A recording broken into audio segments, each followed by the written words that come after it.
Sabe, posicionamentos, eles são importantes. E a banda pode fluir junto comigo, vamos junto, vamos. Posicionamentos, eles são importantes. Os posicionamentos definem se os caminhos que você está seguindo são caminhos de vida ou de morte. Os posicionamentos que você tem ao longo da tua jornada, Camila, definem se você vai prosperar ou se você vai sucumbir. Se você vai ter à sua mesa bons conselheiros ou pessoas que vão afundar você ao longo da sua jornada. O seu posicionamento repele pessoas que têm a motivação errada e aproxima pessoas que vêm debaixo de uma motivação pura. O seu posicionamento fala muito ao respeito daquilo que você ainda vai viver com Deus. Se você é fraco no seu posicionamento, você vai ser fraco durante os seus desertos, você vai ser fraco durante o seu dia mal. Mas se você for encontrado forte e posicionado no seu dia mal, não há quem possa te parar. A gente olha para a história dos heróis da fé e Hebreus 11 fala sobre homens que, independente do cenário que estavam, independente da geografia que ocupavam, independente daquilo que se levantava, o posicionamento deles não mudava. José era fiel ao Senhor antes de ser vendido como escravo. José era fiel ao Senhor enquanto estava no cativeiro. José foi fiel ao Senhor quando foi levado a um palácio. Davi era zeloso com as coisas do pai, quando aquilo que ele cuidava era do seu pai natural, ele pastoreava o rebanho do seu pai. Davi continuou zeloso com as coisas do seu pai celestial, quando Deus confiou a ele o reinado sobre Israel, a menina dos seus olhos. Abraão foi ousado para sair do seu lugar de conforto e do meio da sua terra e do meio da sua parentela, mas ele também foi ousado quando precisou recomeçar e dar destino para alguém que ele levou por engano para a sua jornada de fé. Ele precisou ser ousado para permanecer, ele precisou ser ousado para confiar, ele precisou ser ousado para entregar o seu único filho quando Deus o pediu. Irmão, você percebe uma característica comum em todos os heróis da fé: o posicionamento que eles tiveram no início é o mesmo posicionamento que eles tiveram durante a sua jornada, e é o mesmo posicionamento que eles tiveram no final dela. A Bíblia diz que melhor é o final das coisas do que o início delas. Então o que eu quero falar nessa noite é que a história que os seus filhos vão contar a teu respeito não fala a respeito dos desejos que você tem, não fala a respeito das vontades que você tem, não fala a respeito dos planos que você tem, nem das intenções que você tem, porque tudo isso é secundário. A história que os seus filhos vão contar a teu respeito fala a respeito do posicionamento que você tem. Porque não adianta eu querer mudar o mundo se eu não consigo mudar a minha casa. Não adianta eu querer afetar uma nação se eu não consigo afetar a cidade onde eu estou plantado. Irmão, não é sobre o quanto eu quero alguma coisa, é sobre que tipo de posicionamento eu tenho para que aquilo que eu desejo aconteça. Alguém está comigo aqui? Diga amém. Não é sobre posição também. Durante muito tempo, dentro da igreja, homens lutaram por posições. Sou o terceiro tesoureiro assistente da 2ª Secretaria de Missões. Eu sou o 4º carimbador da junta de jovens da regional tal. Tem muita gente que se satisfez mesmo sem frutificar, sem gerar, sem fazer, porque recebeu em algum momento uma posição. Mas a história bíblica nos mostra que posição e posicionamento são coisas completamente diferentes. Judas tinha uma firme posição, ele era o tesoureiro do ministério de Jesus. Satanás tinha uma posição ímpar, ele era querubim ungido, classe única. Sansão tinha uma posição, nazireu desde o ventre, nunca bebeu bebida alcoólica, gerado por Deus como resposta e de oração de um povo, libertador de uma nação. Todos esses homens ocupavam posições extraordinárias, mas o posicionamento deles mudou o final da sua história.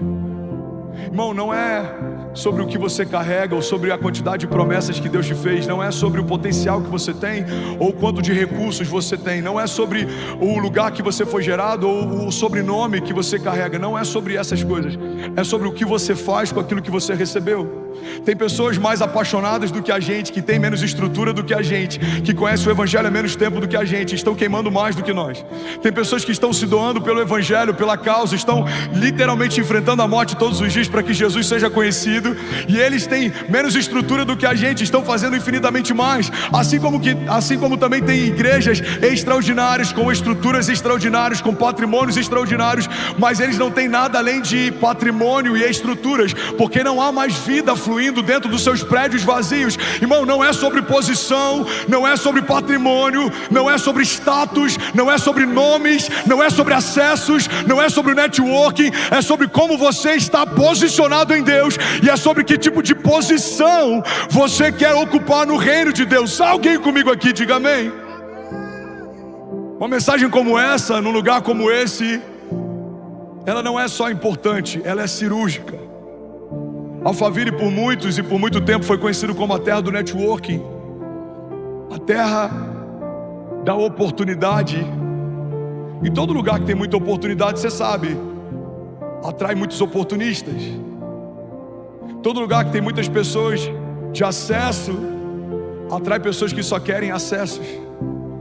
E eu creio que é por isso que Deus está fazendo no coração de um lugar tão simbólico algo tão genuíno. Porque quando o reino dele se estabelece, todos os outros altares precisam ser quebrados. Então o que a gente está declarando? Jesus, Alphaville, no que depender de nós, não vai ser conhecido como a terra do network, vai ser conhecido como o lugar onde o reino de Deus está se expandindo com velocidade e com autoridade. E há uma nova canção sendo cantada nas ruas da cidade, e há um novo tema sendo conversado nas mesas dos cafés da cidade. As pessoas não falarão tanto sobre que oportunidade agora nós temos para investir. Não, isso vai acontecer, mas é secundário. O que vai tomar a pauta da cidade é: você viu o que Deus está fazendo nesse lugar? Deus está fazendo uma coisa nova.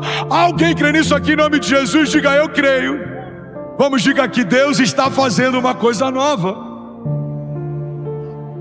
Sabe, a nossa posição em Deus está acima de todo poder ou autoridade, principado ou potestade. Foi outorgado a você, foi dado a você, foi confiado a você a autoridade para ligar e desligar. Você não é uma pessoa qualquer, a vida de Deus habita em você. Você não tem um destino qualquer, foi o próprio Deus que desenhou a sua história. Você não tem uma proteção qualquer, é o Senhor dos exércitos que vai à tua frente. Você não tem um provedor qualquer, é o Deus da provisão que usou o ouro para pavimentar ruas, que garante o teu sustento. Você não tem um conselheiro qualquer, é um maravilhoso conselheiro que gera impressões no teu interior e te fala a respeito de coisas que você sozinho não saberia. Você não tem qualquer pessoa para manter a tua casa em paz, é o príncipe da paz que guarda a tua mente, o teu coração, os teus passos, os teus filhos. Você não faz parte de um reino qualquer, você faz parte do reino de Deus. Sabe, a palavra de Deus fala sobre algo que eu amo. A Bíblia diz assim: fomos transportados do império das trevas para o reino do seu Filho amado. E é interessante porque a Bíblia não faz um contraponto só entre trevas e luz, mas faz um contraponto entre uma estrutura que é diferente. O império das trevas versus o reino de Deus. Qual a diferença entre o império e o reino?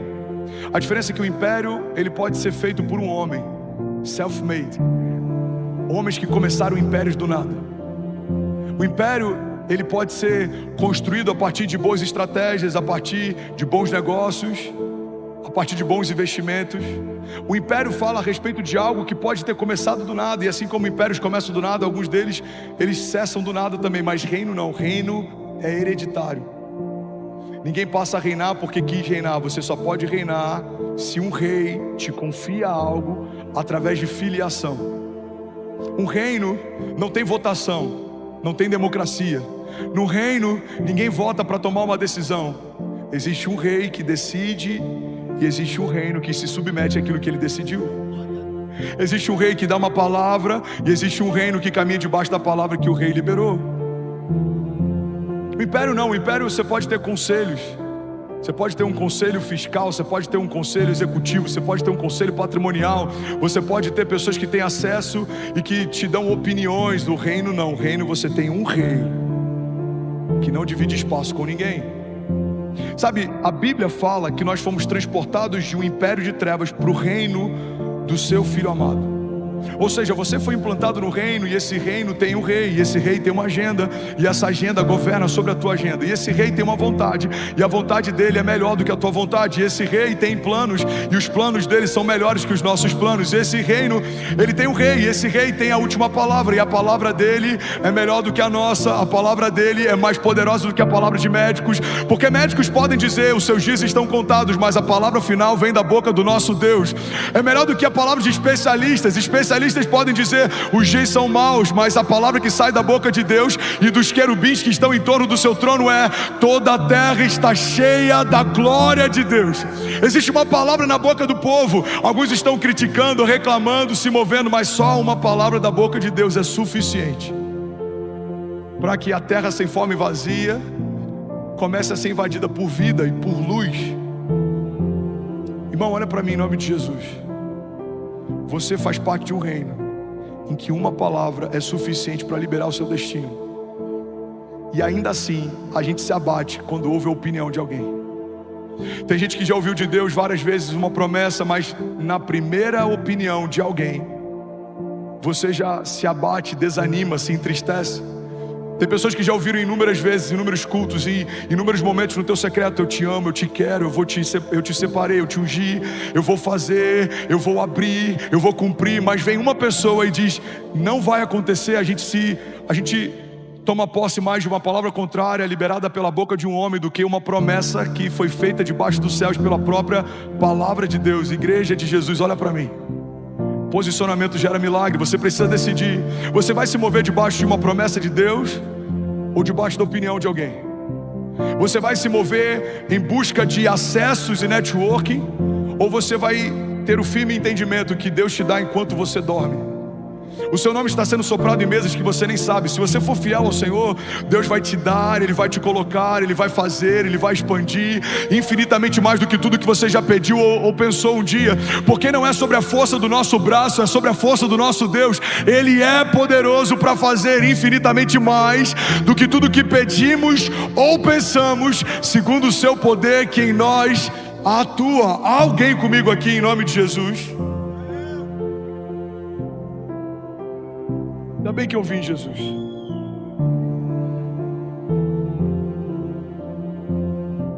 Você precisa ter uma dinâmica de fé que provoca milagres. Igreja, olha para mim. Uma fé ativa libera milagres reativos, mas uma fé passiva não muda nada.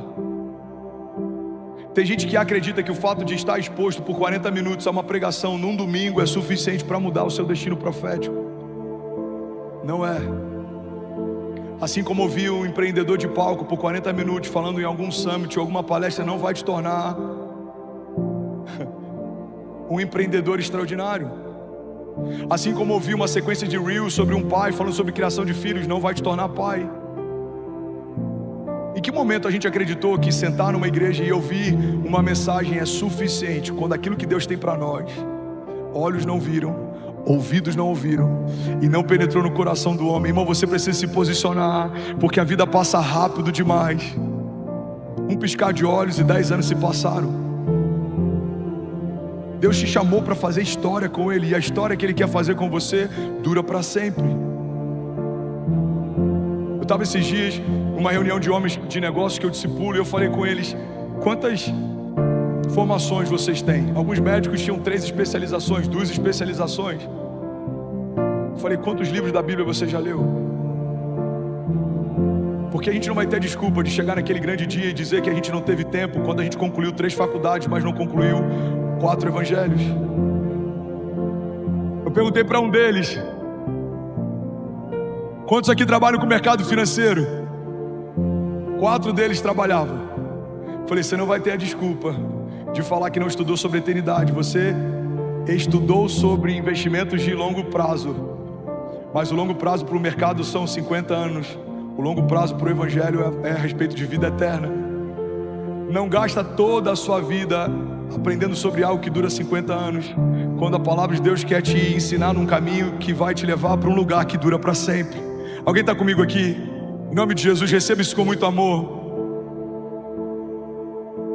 Jesus não morreu para você se tornar evangélico, irmão. Jesus não morreu para você se tornar crente. Jesus morreu e ao terceiro dia ressuscitou, voltou dos mortos, está sentado à direita do Pai, e Ele intercede por nós para você se tornar filho. E o Filho também é herdeiro, somos herdeiros de Deus e co-herdeiros em Cristo Jesus. E o Filho também é embaixador, somos embaixadores de Cristo e carregamos e expressamos as realidades do reino em que fomos firmados. E você também faz parte desse reino. E as posições que você ocupa e o posicionamento que você tem vão definir que tipo de história você vai construir com Deus. Alguém está comigo aqui? Diga amém. 2 Crônicas 7,14 diz assim: se o meu povo, que se chama pelo meu nome, se humilhar e orar e buscar a minha face e se afastar dos seus maus caminhos, dos céus eu ouvirei, perdoarei o seu pecado e curarei a sua terra. Sabe, 2 Crônicas fala a respeito de uma resposta dos céus a um posicionamento da terra. A Bíblia diz: se o meu povo se humilhar e buscar e clamar e se arrepender. Aí vem a segunda parte, que é a resposta dos céus para a terra. Eu ouvirei dos céus, perdoarei os seus pecados, sararei a sua terra. Malaquias fala: eu abrirei as comportas dos céus e derramarei sobre o meu povo bênçãos sem medida, de tal maneira que os seus celeiros não comportarão. Mas é uma resposta a um versículo anterior: trazei a casa do tesouro dízimos e fazei prova de mim. Filipenses 4,19, Deus diz: o meu Deus, Paulo está dizendo para a igreja de Filipenses: o meu Deus suprirá todas as necessidades de vocês segundo as suas riquezas em glória. Mas Filipenses 4,19 é uma resposta a Filipenses 4,18 e 17. Paulo está dizendo: porque vocês financiaram a expansão do reino de Deus no momento mais difícil, eu quero profetizar algo sobre vocês: o meu Deus suprirá todas as necessidades de vocês segundo as suas riquezas em glória. Irmão, toda resposta dos céus é uma resposta a um posicionamento da terra. A oração do Pai Nosso, ela fala a respeito dessa dinâmica. Pai nosso que está nos céus, santificado seja o teu nome, venha a nós o teu reino e seja feita a tua vontade, assim na terra como é feita nos céus. Pastor, qual é o posicionamento que eu preciso ter? Você precisa conhecer as realidades dos céus, você precisa trazer isso para a terra. Bill Johnson diz que a fé significa nos apossarmos das realidades dos céus e colidirmos violentamente com as realidades ao nosso redor, porque um reino inferior não subsiste. Mas como eu posso viver as realidades dos céus se eu nem sei quais são as realidades que existem lá? Como eu posso trazer dos céus para a terra milagres, promessas, se eu nem sei as promessas que eu carrego? A Bíblia diz: o meu povo perece por falta de conhecimento. Uma das perguntas que eu mais recebo quando eu vou pregar em outros lugares é: pastor, qual é o meu chamado? Eu falo: irmão, se você que foi chamado não sabe, como é que eu vou saber? Mas o Deus que te chamou sabe, e Ele está pronto para te responder essa pergunta. O dono do teu futuro, o dono da tua história, quem te fez, Ele te aguarda para revelar para você as suas perguntas e dúvidas. A Bíblia diz: clama a mim e responder-te-ei, e anunciar-te-ei coisas grandes e insondáveis que não sabes. Sabe, no início do ano Deus me deu uma palavra. Acessamos um ano em que cresceremos para dentro, e Deus me deu alguns balizadores para esse ano: profundidade e santidade. E o que eu sinto que Deus está fazendo com a gente é que Deus quer que a gente não seja só uma casa que recebe pessoas, mas seja uma casa de destino para muitas pessoas também. Você não vai ser um membro comum de igreja, e agora eu estou profetizando sobre alguém. Você foi alistado no reino de Deus, e você vai se tornar quem Deus te chamou para se tornar. Você vai viver o que Deus te chamou para viver. Deus não te chamou para assistir avivamento, Deus te chamou para se tornar avivamento. Deus não te chamou para assistir milagres, Deus te chamou para se tornar milagres. Deus não te chamou para assistir movimentos, não, Deus te chamou para participar do movimento dele na terra. Você não vai ser alguém que assiste de forma passiva, não, você é um agente de Deus. Você foi curado para curar, você foi liberto para libertar, você foi salvo para salvar, você foi encontrado para encontrar. No teu dia mal, o bom samaritano te encontrou morto, ferido, mas ele te colocou nos braços e te levou até uma hospedaria, e ele pagou a dívida, ele derramou azeite sobre as suas feridas, e ele colocou vinho sobre elas, e ele agora está te chamando para fazer isso com pessoas feridas também. Você não vai ser um crente comum, você não vai se tornar um evangélico de banco, você não vai ser alguém que é servido servido, mas não serve, recebe, mas não derrama. Não, você vai ser alguém que é resposta de uma geração, porque antes de nós, uma geração clamava: Senhor, levanta na terra. Uma geração apaixonada, intensa. Pai, nós declaramos: nós somos essa geração que não negocia, que não se dobra, que não desanima, que não retroage. Nós colocamos a mão no arado e nós não voltaremos atrás. Pai, nós declaramos em nome de Jesus: os nossos filhos contarão histórias a respeito desses dias. Nós não somos uma casa de evento, nós não somos um clube social, nós não somos um lugar onde milagres acontecem esporadicamente, não. Muito prazer, nós somos a igreja de Jesus e nós governamos em glória, em retidão e em justiça. Nós andamos sobre as águas com Ele, nós caminhamos debaixo da nuvem dEle e as portas do inferno não prevalecerão contra nós. Alguém aqui em nome de Jesus? Aleluia! Aleluia! Jesus! Alguém feliz com Jesus ainda? Sabe, Deus não me chamou para construir muros. Deus não me chamou para alienar pessoas. Deus não me chamou para entreter famílias. Deus me chamou para liderar um povo. E a gente vai viver algo que a gente nem sabia que existia. Eu vejo Deus levantando intercessores nas madrugadas, pessoas que nem sabem ao certo como é intercessão. Mas você vai falar: eu não sei, eu não consigo dormir.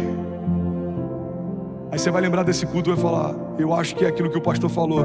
Deus está me chamando para orar e interceder. Você vai dobrar os seus joelhos. Você vai começar a clamar: Pai, guarda as famílias da igreja, Pai. Guarda as crianças da igreja, que não haja sobre elas abuso, que não hajam acidentes, que não hajam escândalos. Jesus, guarda a liderança da igreja. Jesus, guarda os voluntários da igreja. Você vai começar a interceder, e à medida que você vai cobrindo a igreja, você vai sendo revestido pelo reino.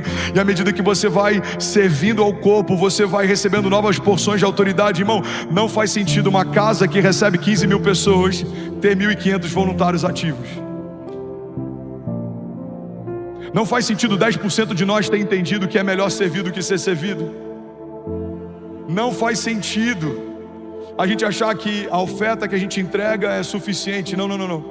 Deus não precisa do seu dinheiro, Ele quer o seu coração. A oferta é só uma forma de testar o teu coração. Deus quer você, Ele quer o seu tempo com Ele, Ele quer o seu tempo buscando Ele. Eu creio que é isso que Deus está gerando em nós. Uma igreja viva, apaixonada, apaixonante, uma igreja vibrante, uma igreja que flui nos dons, uma igreja que ama o lugar secreto. Alguém comigo aqui? Uma igreja que durante a adoração, quando a presença dele se move no salão, a gente se cala. Uma igreja que quando a voz de Deus fala, nada mais importa. Uma igreja que ama milagres, uma igreja que ama o perdido, uma igreja que foi chamada para confundir os que pensam que são, porque sabe que não é, mas depende de tudo do grande eu sou. Pai, nós sabemos que nós não temos, que nós não sabemos, que nós não podemos, mas nós conhecemos quem sabe. O Senhor pode, o Senhor sabe, o Senhor tem, e debaixo do teu nome nós avançaremos. Jesus, nós te pedimos uma nação por herança. A tua palavra diz: pede-me as nações por herança, e eu te darei os confins da terra como a tua propriedade. Jesus, nós cremos que aquilo que começou aqui em São Paulo, Alphaville, não é só sobre esse lugar, não é só sobre um bairro, não é só sobre um povo. Eu creio, Jesus, numa onda de avivamento. Eu creio, Jesus, numa onda de santidade, de pureza. Eu creio, Jesus, que teremos milhares e milhares e milhares e milhares e milhares de intercessores. Eu creio que a gente vai chegar num momento em que a gente vai ter mais pessoas visitando a nossa casa de oração do que a bookstore. Eu creio que vai chegar num momento em que pessoas vão vir de madrugada, não por conta do pregador do dia, mas vão vir porque na torre de oração existe unção de Deus e vida de Deus, e há um fluir sobrenatural. Jesus, eu creio que haverá um tempo em que prefeituras investirão em frotas para trazer doentes dos hospitais, e eles serão mais curados dentro da igreja do que em centros cirúrgicos. Jesus, eu creio que nós veremos o cumprimento das tuas promessas para esses dias. Jesus, eu creio que não haverá espaço auditório suficiente para comportar aquilo que o Senhor irá fazer. Pai, eu creio que o óleo que é derramado dos céus, ele não vai parar. Ele não vai parar. Alguém crê nisso aqui em nome de Jesus? Diga amém. Aleluia. Glória a Deus. Você que é médico, se posicione. Pega um dia da tua semana e sirva pessoas sem custo. Você que é empresário, sirva. Você é servido em tudo. Eu lembro de um empresário que a gente tinha no Rio, que ele é dono de uma rede de mercados, ele servia no estacionamento. E um dia a gente falou: meu irmão, você quer servir em alguma outra área? Você já está há tanto tempo aí, você fica no sol. Ele falou: não me tira a única oportunidade que eu tenho de servir alguém, porque eu sou servido em tudo a minha semana inteira.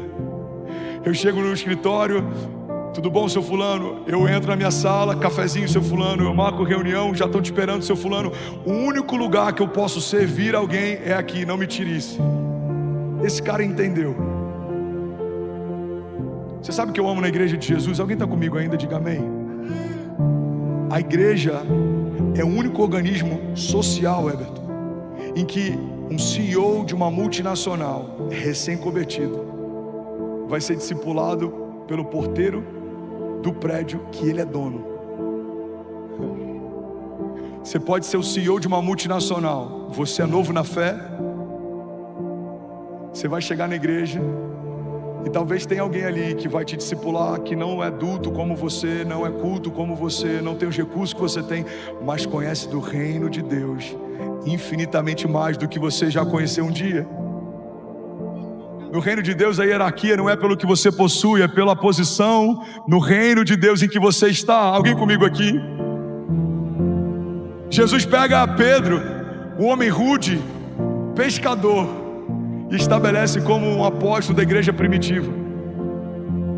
Ele poderia ter pego os homens doutos da época, ele poderia ter pego os homens cultos da época, mas não, ele pega alguém que era braçal, para que não haja em nós a desculpa de que não fazemos porque não podemos. Não, nós nunca poderíamos fazer o que fazemos com Deus. Nós só fazemos porque é Ele quem faz através de nós. Então, se você está aqui, irmão, recebe isso com amor e ouve com muita atenção o que eu vou te falar. Se você está dentro de um avivamento, a medida na prestação de contas é maior do que quem nunca experimentou o que você está experimentando. Porque você está no meio de uma onda de avivamento. Enfermos estão sendo curados, cativos estão sendo libertos, pessoas estão sendo salvas. Ano passado foram 15 mil pessoas reconhecendo Jesus em um ano. Esse ano, cadê o pastor Danilo? Eu nem sei como que está esse ano, eu não tenho noção. Se puder ver quantas pessoas já aceitaram Jesus até agora. A gente está entrando em maio, já são milhares de pessoas reconhecendo Jesus. Irmão, ano passado, 1/4 de todas as vidas que foram mergulhadas nas águas em toda a Lagoinha Global, em 30 países, 700 campos, 1/4 foi só na Lagoinha Alphaville. Você tem noção do que Jesus está fazendo aqui? Agora a pergunta é: onde estão os discipuladores? Onde estão os mestres, os apóstolos, os pastores? Deus está chamando você. Existe um povo. Existe um povo. E eu vejo pelos olhos da fé caravanas se movendo de outros estados. Eu vejo pessoas vindo de outras nações. Eu vejo pessoas vindo aqui em busca de respostas, outros em busca de cura, outros em busca de um milagre. E quem vai recebê-los? Levante sua mão, declare comigo, diga: eu e a minha casa. Quem vai tocá-los, eles serão curados. Vamos, levante suas mãos, diga: eu e a minha casa. É o seu toque que vai curar o enfermo, é a tua palavra que vai libertar o cativo, é o teu sermão que vai trazer vida àqueles que estavam abatidos. Irmão, é você, Deus quer usar você. Deus vai usar tudo que Ele derramou em você, todo dom, todo talento, toda unção. O que Deus te confiou, não te confiou à toa. Você tem comunicação, Deus não te deu comunicação só para falar no teu Instagram, não. Deus te deu comunicação para você comunicar as boas novas. Você sabe gerar recursos, Deus não te deu gestão de recursos só para você, não. Deus quer que os recursos que você multiplique sejam para pessoas como a vida do Miguel, orfanatos que a gente ainda não construiu, nações que a gente ainda não acessou, lugares que ainda não tem a Bíblia traduzida. Alguém comigo aqui em nome de Jesus? Só na China, irmão, ano passado a nossa igreja enviou 700 mil Bíblias em chinês foram produzidas na China. Alguém pode dizer glória a Deus por isso? Agora, imagina quando todos nós estivermos posicionados. Esses dias eu postei um story de alguém na China assistindo um culto da Lagoinha Alphaville com uma Bíblia em mandarim aberta. E aquilo me tocou, irmão. Eu não sei se o pastor André falou sobre isso aqui no Experience, mas a gente está abraçando um ministério que são mais de 30 igrejas underground na China, igrejas subterrâneas na China, que o evangelho está sendo pregado. Por quê? Porque pessoas entenderam o chamado e foram quando Deus chamou para ir. Deus tem um chamado para você. Olha para mim em nome de Jesus. Você que é classe média, Deus não te chamou para ser alguém da classe média que tem contas pagas em dia, um bom carro e que vai ter filhos e morrer. Não. Você que é multimilionário, Deus não te chamou só para ser um multimilionário. Porque não é sobre o que você tem passa, é sobre quem você está se tornando. Você que está passando um momento de crise financeira, talvez está no seu pior momento. Você não é o seu momento, você não é a sua crise. Você é quem Deus diz que você é. Você pode o que Deus diz que você pode. Quando a gente entende que excede posses, status, acessos, aí a gente pode perceber que talvez a gente tenha se tornado multimilionário para fora, mas a gente ainda é pobre por dentro. A gente pode perceber que talvez a gente seja muito bem quisto do lado de fora, mas a gente está seco do lado de dentro. Agora imagine que extraordinário você ser alguém que está construindo algo fora do comum do lado de fora e é alguém sobrenatural do lado de dentro. Irmão, eu creio que Deus quer levantar pessoas assim nesses dias. Alguém comigo? Eu creio que Deus quer levantar pessoas assim nesses dias. Pessoas que são resposta de oração para uma geração. Pessoas que são resposta de oração para uma universidade. Pessoas que são resposta de oração para um hospital inteiro. Pessoas que são resposta de oração para um ciclo social. Pessoas que são resposta de oração para um governo ou para um ministério. Pessoas que são resposta de oração para uma cidade ou para um bairro. Alguém comigo aqui? Levante suas mãos, eu quero profetizar sobre você. Conseguiu os números? Quantas pessoas? Mais de 5.000 pessoas aceitaram Jesus até o mês 4 desse ano. Uau, você pode celebrar Jesus no seu lugar.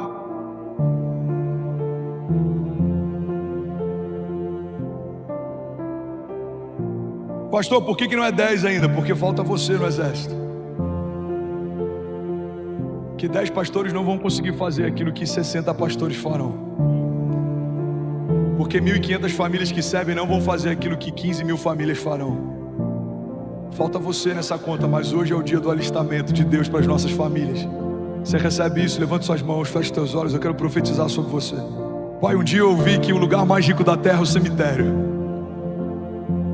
porque lá existem milhares de livros que não foram escritos, lá existem milhares de projetos que não foram tirados do papel, lá existem milhares de músicas que não foram gravadas. E um dia eu ouvi de alguém que Alphaville é um cemitério ministerial. Muitos grandes homens e grandes ministérios vieram para cá e não prosperaram nesse lugar.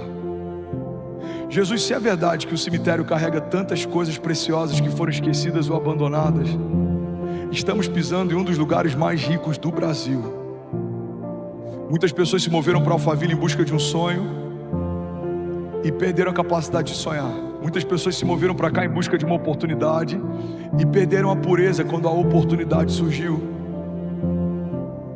Jesus, eu oro para que no coração de São Paulo, em Alphaville, Brasil, comece a ser noticiado uma onda de pureza e de bondade, de santidade e de milagres, que é algo inédito. Pai, eu oro para que a gente viva, não só nessa igreja, teu reino não é sobre uma casa ou sobre uma placa, mas nas igrejas de Alphaville. Eu oro para que haja uma expansão. Eu oro para que haja uma multiplicação. Jesus, eu oro por um tempo de ativação. Dons sendo ativados, ministérios sendo ativados, talentos sendo desenterrados, famílias sendo posicionadas, voluntários apaixonados. Jesus, eu oro por um tempo em que nós veremos a sua glória, não só durante os cultos, mas em tudo que a gente faz, de segunda a segunda, Pai, de milagre em milagre, de glória em glória, de batalha em batalha. Nós veremos a sua bondade, Jesus, nós veremos a tua fidelidade, nós veremos a expansão, nós veremos o cumprimento de promessas. Os testemunhos serão múltiplos, eles serão diferentes, eles serão de todos os tipos, acontecendo todos os dias, com pessoas diferentes. Pai, testemunhos de livramento, testemunhos de cura, testemunhos de provisão, testemunhos de multiplicação. Pai, eu oro para que pessoas sejam curadas na fila antes de entrar nos cultos. Não vai depender só de um momento de oração por cura dentro de um culto, não. Pessoas serão curadas só em acessar a tua presença. Pai, eu oro por um mover, eu oro por uma onda de avivamento que vai despertar empresários, influenciadores, atletas, pessoas que trabalham em todos os tipos, operários, pai, mães solteiras, mulheres que sustentam suas casas, homens que são homens de governo, filhos, aqueles que também não têm pais, órfãos. Jesus, eu oro por uma onda de avivamento que vai tocar gerações diferentes, faixas etárias diferentes, classes sociais diferentes, e a gente vai estar de mãos dadas. Vão ter pessoas simples de mãos dadas com pessoas ricas, mas a gente é um só, porque somos parte de um corpo, e nós entendemos, e nós nos posicionamos, e nós cremos que onde há unidade na igreja, há derramar de unção, e mais autoridade, e mais glória, e mais unção, e mais milagres, e mais romper.